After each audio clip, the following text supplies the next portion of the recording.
लंबा चौड़ा ससुराल। जैसा कि आप नाम से ही समझ गए होंगे कि आज की कहानी एक ऐसे ससुराल की है जहाँ पर एक लंबा चौड़ा परिवार रहा करता है। सास, ननद, देवरानी, जेठानी। कहने को तो घर में 4-4 महिलाएं हैं, लेकिन जाने क्यों वो सभी ही अकेलेपन की शिकार है।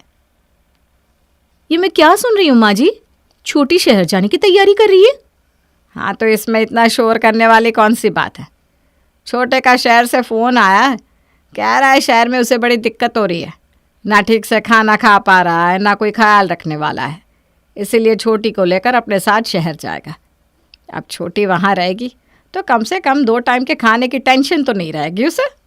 वाह माँ जी वाह, ये आपने बड़े पते की बात करी। देवर जी को अभी शादी किए हुए 1 ही साल हुआ है। 1 ही साल में उन्हें पत्नी की याद सताने लगी और ये खाना नहीं खा पाते, तबीयत खराब है, ये सारे ना बहाने हैं बीवी को बुलाने के, और क्या।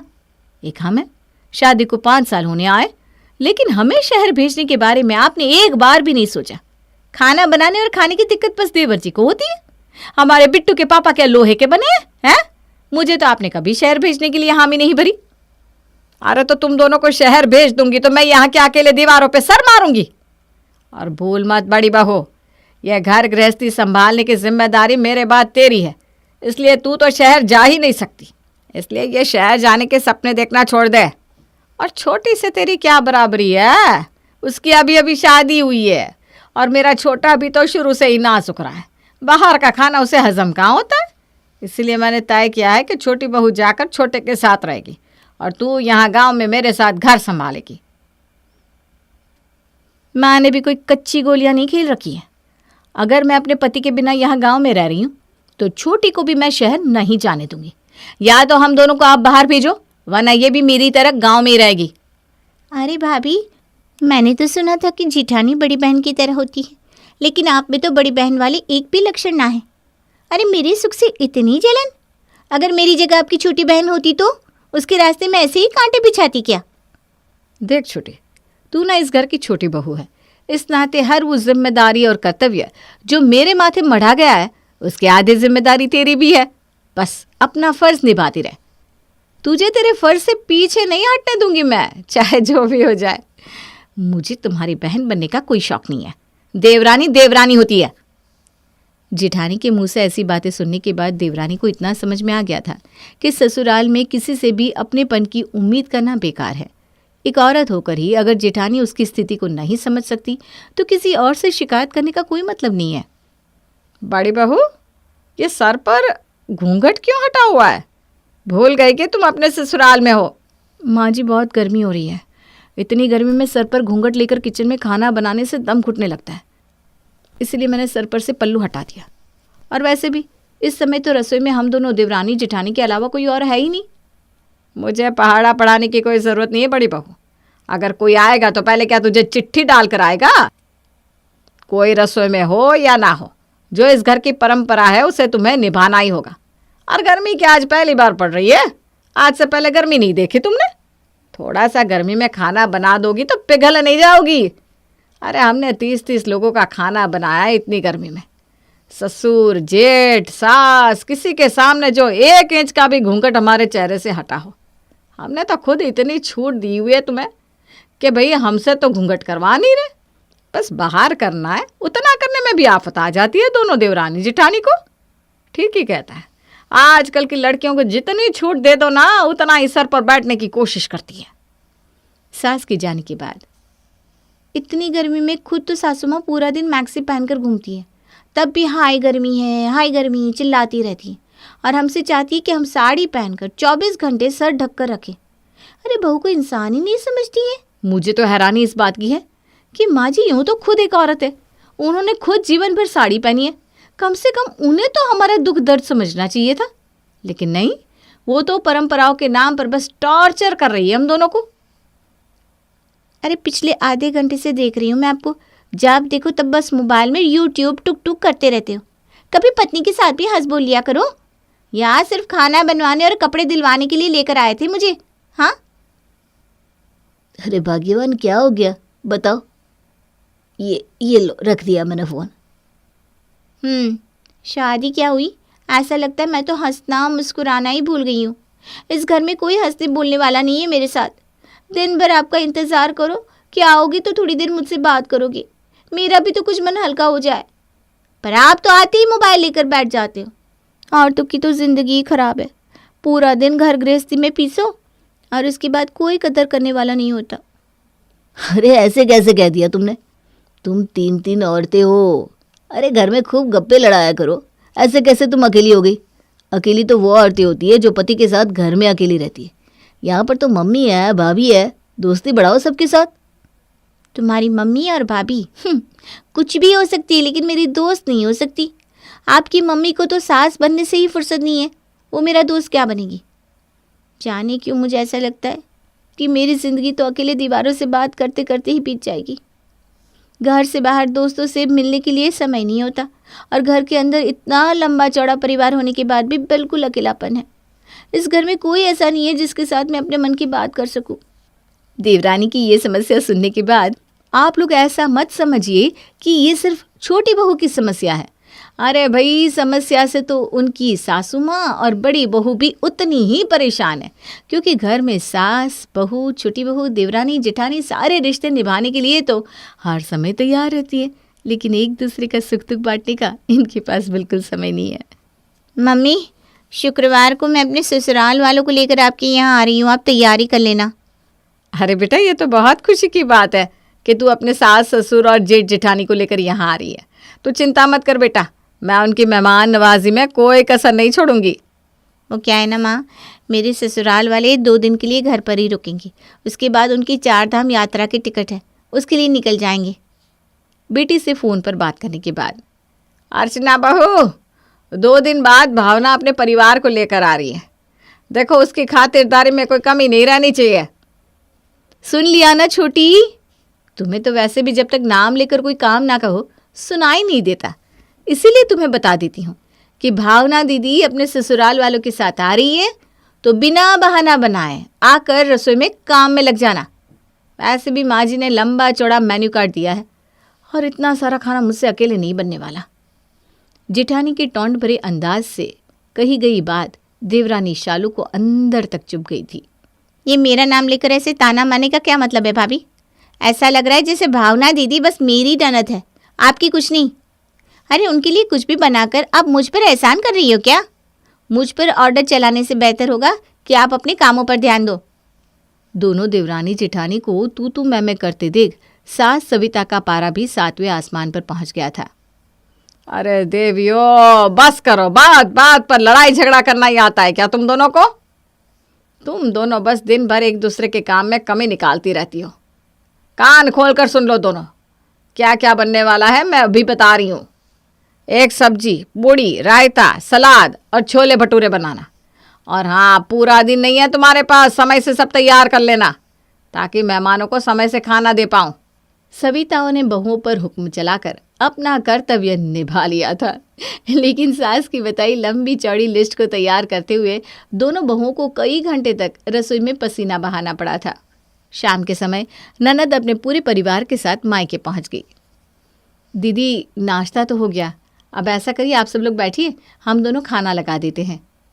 अरे भाभी, ऐसे कैसे? आप दोनों कब खाएंगे? अरे नहीं दीदी, आप खाइए ना अपने ससुराल वालों के साथ। सबको खिलाने के बाद ना हम सबसे लास्ट में खाएंगे, हमारी टेंशन छोड़िए। ऐसे कैसे भाभी? अच्छा ऐसा करो, अभी ना पहले सारे आदमियों का खाना लगा देते हैं, उसके बाद दोनों मम्मियों का खाना लगा देंगे और फिर हम तीनों लास्ट में खाना खाएंगे। बोलो कैसी रही? अरे नहीं दीदी, बहुत लेट हो जाएगा, आप बैठिए ना, हम सबका खाना साथ में लगा रहे हैं। हमारा क्या है, हमें तो आदत है। अरे भाभी, आप बस मेरी बात मानो, कुछ लेट नहीं होगा। ननद की बात मानकर दोनों देवरानी जेठानी मिलकर पहले घर के सभी आदमियों का खाना लगा देती है। आदमियों को खाना खिलाने के बाद वो अपनी सास और ननद की सास का खाना भी परोस देती है। दीदी, मैंने कहा था ना आप खाइए, अब देखिए पूरियाँ ख़त्म हो गई है, सलाद भी ख़त्म हो गया है। ऐसा करिए आप और भाभी खाने के लिए बैठिए, मैं गर्मा गर्म पूरियाँ उतारती हूँ। अरे बेटा, इतना घबराने वाली क्या बात है? तुमने इतनी मेहनत करी, इतना सारा खाना बनाया, सबको खिलाया, अब तुम भी तो थक गई होगी ना? ऐसा करो, तुम तीनों खाने को बैठ जाओ और गर्मा गर्म पूरियाँ मैं उतारती हूँ। अरे बहन जी, आप हमारी मेहमान हैं, आप क्यों बनाएंगी? आप चिंता मत करिए, छोटी बना लेगी। कैसी बात करती है बहन जी आप। बना तो वो लेगी ही, लेकिन हमें भी तो उसकी थकान और परेशानी को समझना चाहिए ना। इन्होंने सबके लिए भोजन बनाया, गर्मा गर्म परोस कर खिलाया। क्या इनका अधिकार नहीं कि इन्हें भी गर्म खाना मिल सके? बिल्कुल ठीक कहा माँ जी आपने। पूरियाँ मैं बना रही हूँ, सलाद काट दो। बहू की बात सुनकर शांति देवी बड़ी बहू के साथ मिलकर खाना लगाने लगती है। बड़ी बहू, ये साड़ी तुझ पर ज़्यादा अच्छी लग रही है, इसे तू ही रख ले। अरे नहीं नहीं मम्मी जी, आपके ऊपर ज़्यादा अच्छी लगती है। बल्कि सच बताऊँ तो आपके ऊपर सारी साड़ियाँ अच्छी लगती हैं। अरे बहन जी आप ही बताओ, बड़ी बहू इस साड़ी में अच्छी लग रही है कि नहीं? मैं कुछ समझी नहीं बहन जी, ये साड़ी दरअसल है किसकी? अरे बहन जी, हमारे घर में ना साड़ी किसी एक की नहीं होती। एक साड़ी को हम तीनों सास बहू पहनते हैं, जिसके ऊपर ज़्यादा फप जाए वही रख लेता है, वरना तीनों बारी बारी से पहनते रहते हैं। दीदी, क्या आपकी सासू माँ आपके ससुराल में भी ऐसी आपके साथ रहती है? इतनी खुश मिजाज, अपने हाथ से बनाकर खिलाने वाली। भाभी, हम तीनों सास बहू देवरानी जेठानी बिल्कुल दोस्तों की तरह रहते हैं। एक दूसरे के सुख दुख में काम आते हैं और अपनी ईगो के लिए दूसरे को परेशान बिल्कुल भी नहीं करते। माँ जी भी हमारी परेशानी को बहुत अच्छे से समझती है, इसीलिए गर्मी आने से पहले ही हम दोनों को सूट सिलवाने के लिए कह देती हैं, ताकि हम गर्मी में परेशान ना हो। अरे बाकी में बहुत अच्छी है सासू माँ। ना तो हमारी सास हम पर सास वाला रौब झाड़ती है, और ना हम बहुएं सास को देखकर नाक मुंह सिकोड़ते हैं। मिलजुल कर रहते हैं और एक दूसरे को खुले दिल से प्रेम करते हैं। साथ में शॉपिंग करने भी जाते हैं, मिलकर काम निपटाते हैं और बीमारी में एक दूसरे का बहुत ख्याल रखते हैं। बस इतना समझ लो भाभी, हंसी खुशी जीवन कट रहा है एक दूसरे के साथ, और प्यार से कब समय कैसे बीत जाता है पता ही नहीं चलता। तो आपकी जेठानी और सास आपको ताने नहीं देती, पॉलिटिक्स नहीं करती? अरे नहीं, बिल्कुल नहीं। उल्टा माँ जी तो मुझे अपनी बेटी की तरह ट्रीट करती हैं, और जेठानी और मैं तो बेस्ट फ्रेंड्स हैं। ननद की बातों ने दोनों भाभियों को हैरानी में डाल दिया था। कुछ देर बाद, माँ, क्या आप भी दोनों भाभियों की तरह मेरी सास के बर्ताव को देखकर हैरान हो? हाँ बेटा, पूछना तो मैं भी यही चाहती थी कि क्या वाकई समधन जी अपने हाथ से पकाकर तुम्हें खिलाती है? हाँ माँ, इसमें कोई झूठ नहीं है। माँ जी हमें अपनी बेटियों की तरह मानते हैं, और सच बताऊँ तो मैं आज अपनी जेठानी और सास को मायके लेकर भी इसीलिए आई हूँ, ताकि आप देख सको कि एक घर में तीन औरतें खुशी खुशी भी एक दूसरे के साथ रह सकती हैं। ज़रूरी नहीं कि घर में तीन औरतें होंगी तो लड़ाई झगड़ा ही करेंगी। कुछ दिन पहले, स्नेहा बेटा कब आएगी तू? तेरी बहुत याद आ रही है। अरे बेटा, तेरे आने से ही तो घर घर लगता है, नहीं तो मुंह बंधे पड़े रहो अपने कमरे में। क्यों माँ, आपको कब से बात करने वालों की कमी होने लगी? दो दो भाभियाँ हैं, उनसे जी भरकर बातें किया करो ना। अरे बेटा, तेरी दोनों भाभियाँ क्या अब मेरे साथ बैठकर गप लगाएंगी? अरे सास सास होती है, बहुओं की मजाल क्या कि वो आकर साथ बैठे। वैसे भी दोनों की दोनों ना पक्की कलेशन है, बात बात पर बस कलेश मचाए रहती हैं। उनकी बात छोड़ बेटा तू। अरे मम्मी, अगर वो दोनों कलेश करती हैं तो आप तो समझदार हो, आप समझाया करो ना। घर का माहौल ऐसे बनने ही क्यों देती हो आप लोग? और छोटी भाभी को तो अभी आए हुए 1 साल हुआ है, इतनी जल्दी वो भी लड़ने झगड़ने लगी क्या?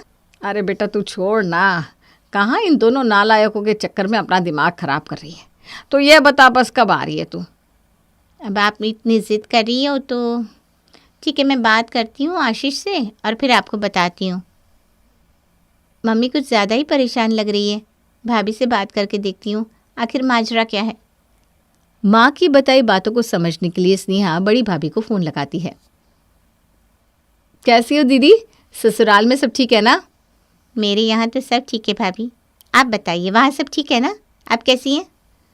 हाँ, वैसे तो सब ठीक ठाक है, घर में किसी बात की कोई कमी नहीं, लेकिन जाने क्यों सब कुछ होते हुए भी ना खाली खाली सा लगता है। भाभी की बात सुनकर मुझे समझ में आने लगा था कि बात क्या है। जिस अकेलेपन से आप परेशान हो, उसी अकेलेपन से भाभी भी जूझ रही थी। और वैसे कहते हैं ना, घर में चाहे लाख दौलत भरी हो, अगर संबंधों में मिठास ना हो तो जीवन का कोई मतलब नहीं रह जाता। और आप ये तो जानती हो ना कि एक औरत अपने जीवन में रिश्तों की तमाम सीढ़ियाँ चढ़ती है।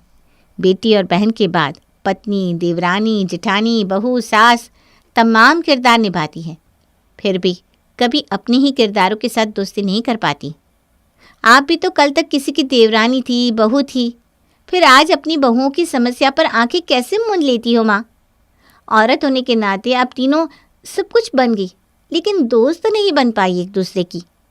जिस दिन आप अपनी बहुओं से दोस्ती कर लोगी ना, ये अकेलापन आपको छोड़कर चला जाएगा। तो बिल्कुल ठीक कहती है बिटिया। अपनी बहुओं की तकलीफ़ को तो मैंने कभी तकलीफ़ माना ही नहीं, कभी उनके साथ हमदर्दी नहीं दिखाई, कभी प्यार से उनकी तरफ देखकर मुस्कुराई नहीं, साथ में बैठकर कभी बातें नहीं की। बस हमेशा अपने सास होने के गुरूर में चूर रही। जैसी राह मैंने दिखाई वैसी राह पर मेरी दोनों बहुएं चली। घर का माहौल ही ऐसा हो गया कि सब अपने अपने में रहने लगे। अगर अब आपको अपनी गलती का एहसास हो गया है माँ, तो अभी भी अपने अंदर सुधार ला सकती हो। आप बदलोगी तो दोनों भाभियाँ भी अपने आप बदल जाएंगी। स्नेहा की बातों का माँ कौशल्या पर गहरा असर हुआ था। कुछ ही दिनों में कौशल्या निवास के रीति रिवाज बदल गए थे और अब वे तीनों सास बहू दोस्त बनकर खुशी खुशी साथ रहने लगी थी।